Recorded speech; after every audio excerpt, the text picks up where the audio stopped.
Tonight, Sleep Atlas takes you somewhere very far from here. To the edge of the world almost, to a place where the water is so still and so dark that the mountains above it seem to float, where the air comes off the sea with the clean, cold smell of something that has never been touched, where it is midnight and there is almost no one, and the silence is the kind of silence that settles into you slowly, like warmth. You are going to Norway tonight, to a fjord, to the very end of it, where the water turns a corner and the mountains close in, and the world becomes very small and very beautiful and very quiet. Before we go, take one slow breath. Just one. In through the nose. Let your shoulders drop. And out. Good. You are ready. The ferry is waiting. You are standing at the bow of a small ferry. It is midnight in Norway, and the sky above the fjord is not completely dark. It never is in summer. There is a faint, pale light along the top of the mountains to the north. Not quite dusk, not quite dawn. A light that does not quite belong to any hour you know. It hangs there like a held breath. The ferry moves slowly. There is almost no sound except the low hum of the engine far below and the soft cut of the bow through still water. The fjord walls rise on both sides of you. Granite, dark, ancient. They are so tall that you have to tilt your head back to find the top of them, and even then you are not entirely sure where the mountain ends and the sky begins. The rock is the colour of midnight.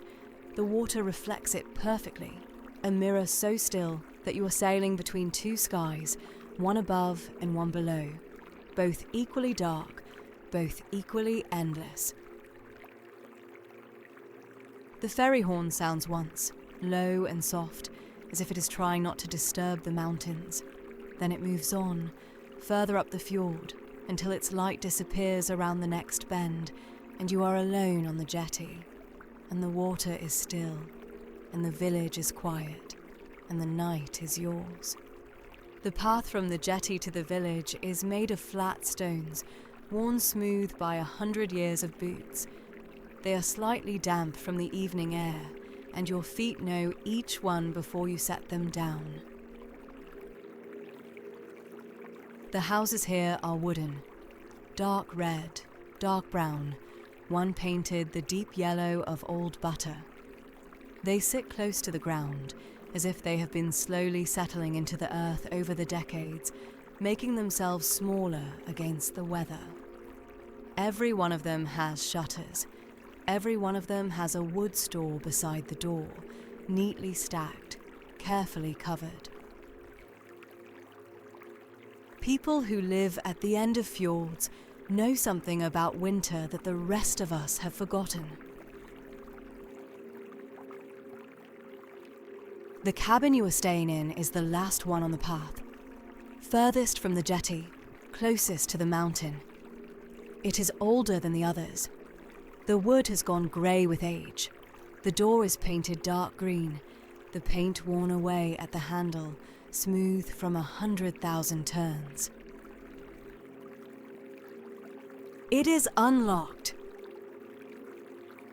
This is not unusual here.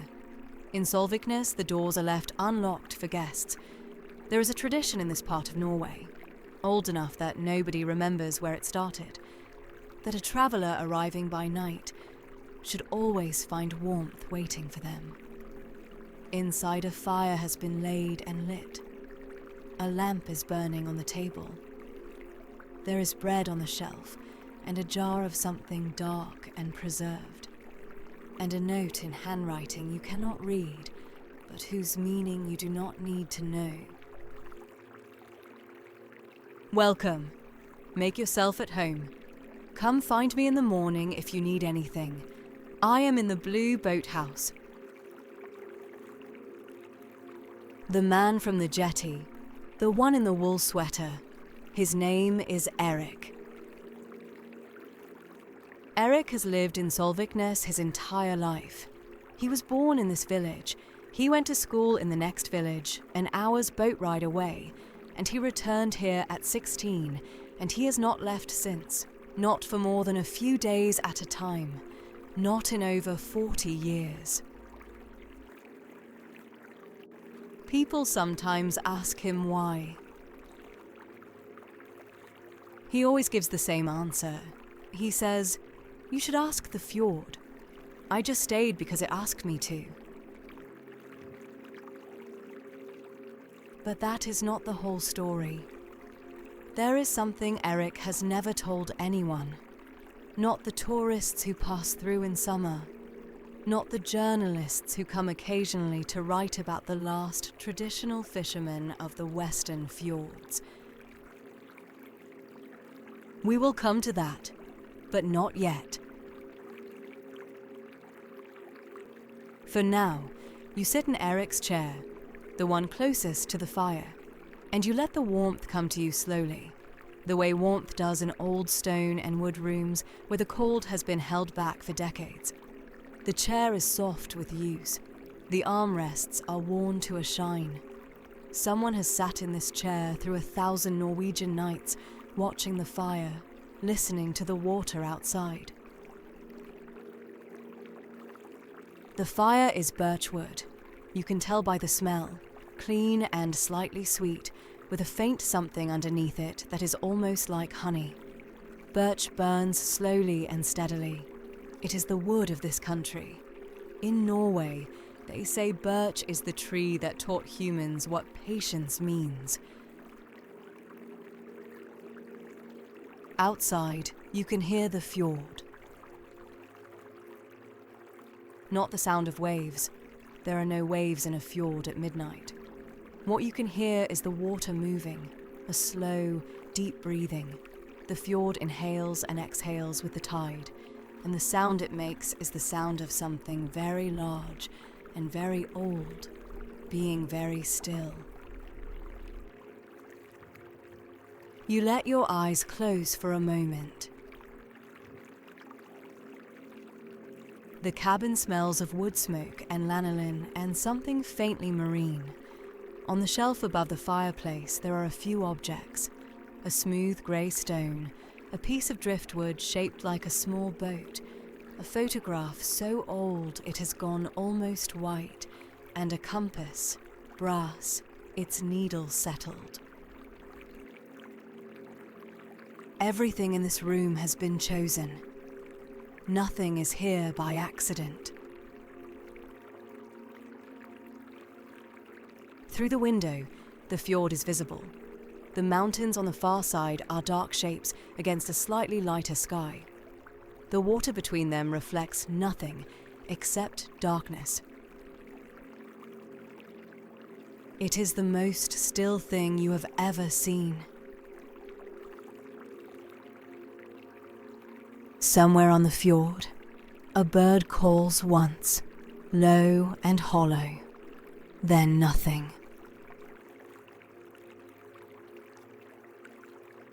You settle deeper into the chair. The fire cracks softly. The lamp on the table sends a warm circle of light across the wooden floor. The wind outside is barely there, just enough to make the trees at the edge of the village whisper to each other in a language you do not need to understand to find comforting. This is what the end of the world sounds like, you think. Not an ending, a stillness that has always been here, waiting for you to come and be still in it. You do not move from the chair. There is no reason to move. The fire gives you everything: warmth, light, a quiet sound, a reason to stay exactly where you are. The chair gives you everything else. Your body has found the shape of the evening, and the evening has found the shape of you. The clock on the wall shows midnight. In this latitude, in this season, that means the light outside will do very little for the next 4 hours. It will stay in that between place, not dark, not light, a long suspended pause. Norway in summer is a country holding its breath. You think about Erik. 40 years in the same village, the same jetty, the same boats, the same fjord. You wonder what it is like to know a place that completely. To know which rocks the fish shelter behind in different weathers. To know which direction the wind comes from before it arrives. Erik fishes for cod and pollock, mostly. In winter, he sets nets beneath the ice, where the fjord is shallow enough to freeze. He has a boat he built himself, 20 years ago, from Norwegian spruce and copper fixings. He knows every board of it. He has never owned a car. He has a bicycle for the path along the fjord. He has a radio that picks up 3 stations. He has books, more books than you would expect, shelved floor to ceiling in the small room at the back of the cabin. He has lived alone for 15 years. Before that, he was not alone. There was someone here, someone who had come to the fjord from the outside, been caught by it, stayed. Someone who understood, the way only certain people can, that a place like this is not a place you visit. It is a place you are absorbed by. Her name was Anna. She came from Bergen. She arrived in Solviknes on a ferry, very much like the one that brought you here tonight. She was 27 years old. She had a backpack and a camera, and a notebook full of drawings of places she had not yet been. She stayed for 1 week. Then she went back to Bergen. Then, 6 months later, she came back.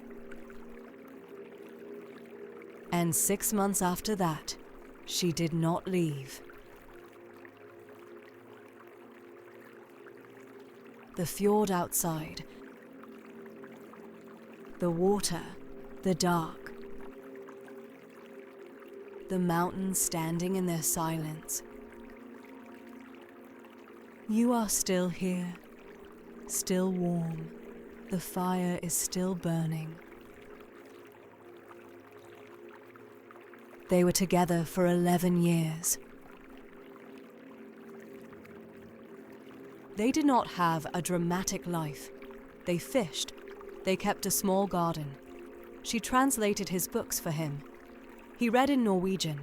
She added notes in the margins in English. The books on his shelves still have her handwriting in them. Small, precise, slightly slanted to the left. In the 11th year, she became ill. Not suddenly. Slowly, the way fjords fill with winter, one cold layer at a time. She went to the hospital in Bergen. Then she came back to Solviknes, because it was the only place she wanted to be. She died on a Tuesday in late February. The sun had just returned to Solviknes after 2 months of absence, just barely cresting the mountain, casting a thin gold line across the snow on the fjord ice. She saw it from the window.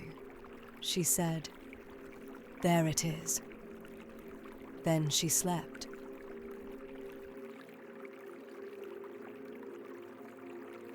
The cabin holds the warmth. The fire holds the light. The fjord holds the mountains. You are held too, completely held. This is why Erik stayed. He stayed because the fjord was the last place she wanted to be. And he wanted to be in the last place she wanted to be. And after 15 years, he cannot tell anymore where that reason ends, and his own love for the water and the mountains begins. He says, maybe they are the same thing.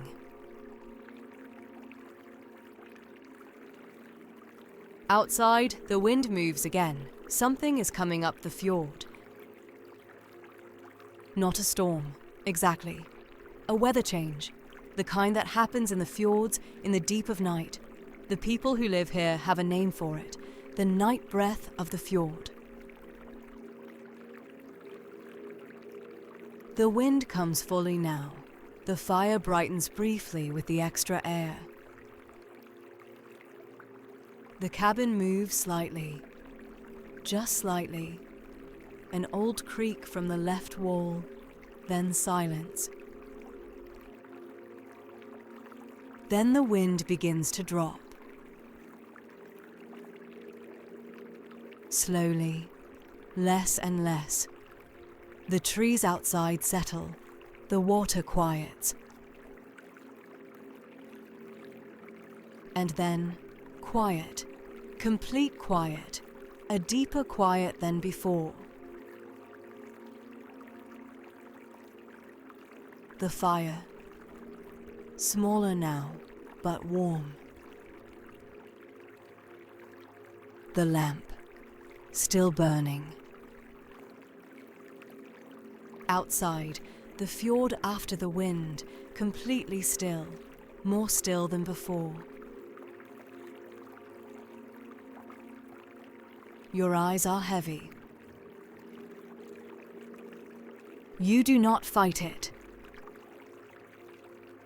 There is only the chair and the warmth and the sound of the fire, very low now, and the dark window with the dark water beyond it, and the mountains you cannot see but know are there. The clock shows 1:10. Erik is asleep in the blue boathouse. He always sleeps well. He has said, "The fjord makes sleeping easy. You know there is nothing out there that will change overnight." The fjord does not change overnight. The mountains do not change. The water does not change. Everything that is solid and true here has been solid and true for 10,000 years. You are still in the chair. The fire is still there. The warmth is still there. You are drifting.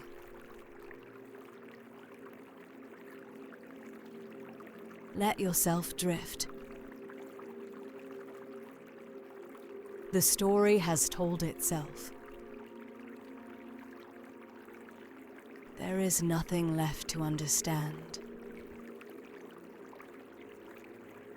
Erik stayed because he loved it here, because she loved it here, because the fjord is the kind of place that asks things of you, and if you are willing to give what it asks, it gives you something back that you cannot find anywhere else on earth.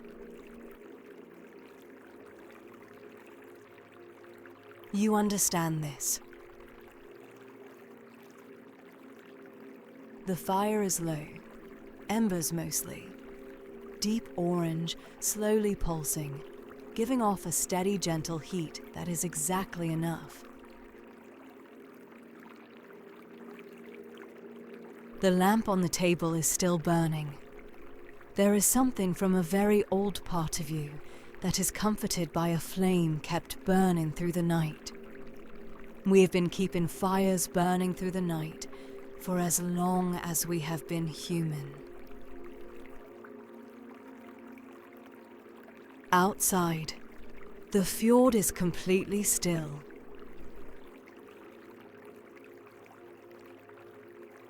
The wind has gone. The trees have settled. The mountains stand in their permanent silence. It is beautiful. Your breathing has slowed. Long and quiet, in and out. In. Out.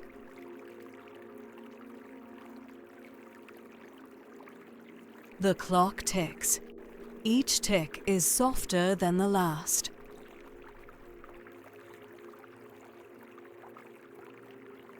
The chair. The fire.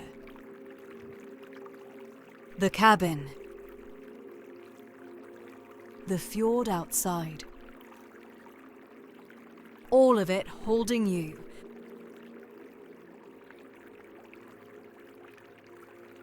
The embers shift. A small sound, like a sigh. You are lying on the history of a forest. You are inside a house built from the slow work of centuries. This does not make you feel small. It makes you feel held.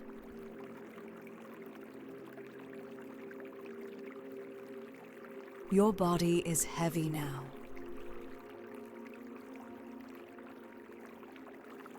The weight of rest finding you. The weight of warmth all the way through to the center of you.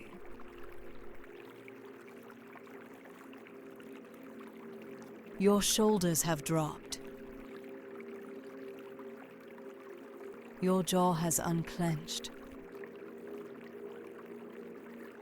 All of it releasing, letting go.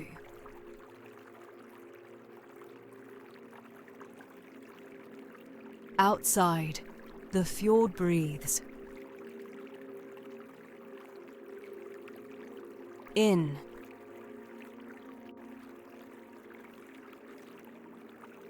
Out.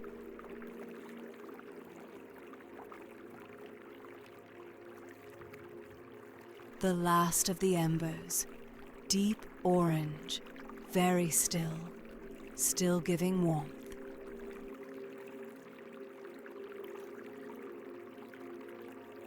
You are here.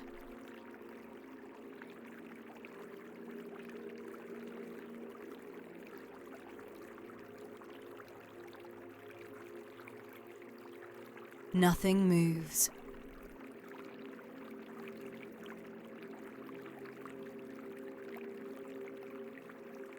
The mountains are there.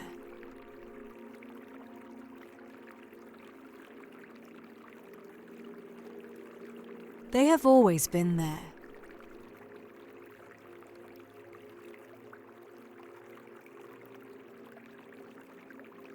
The water below them.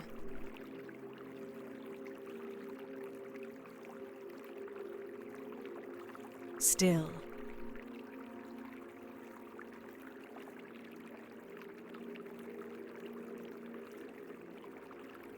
Completely still.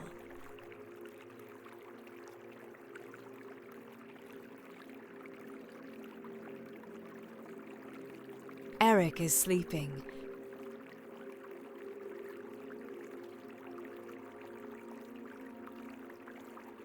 The village is sleeping.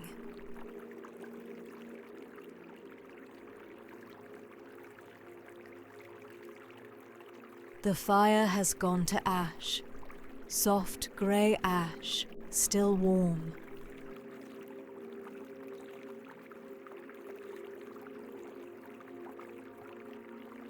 The lamp burns.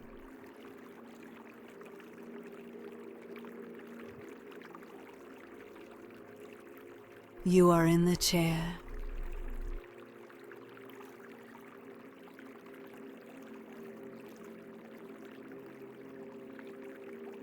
You have always been in this chair.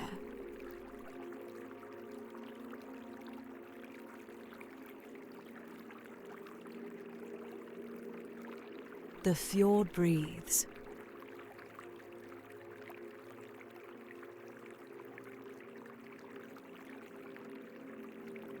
In.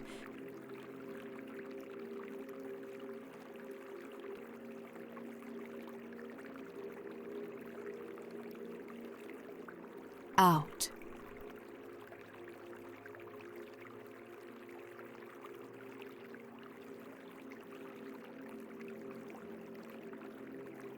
You are here.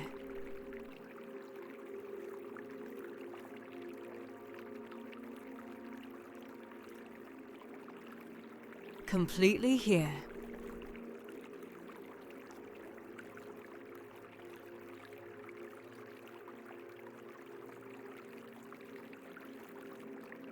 Nothing is needed now.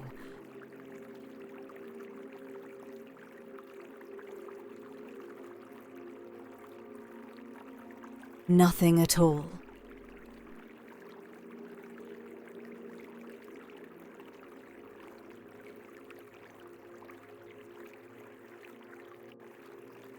The fjord.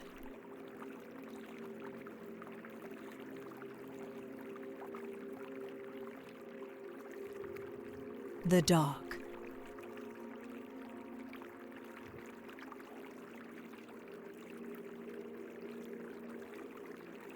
The warmth.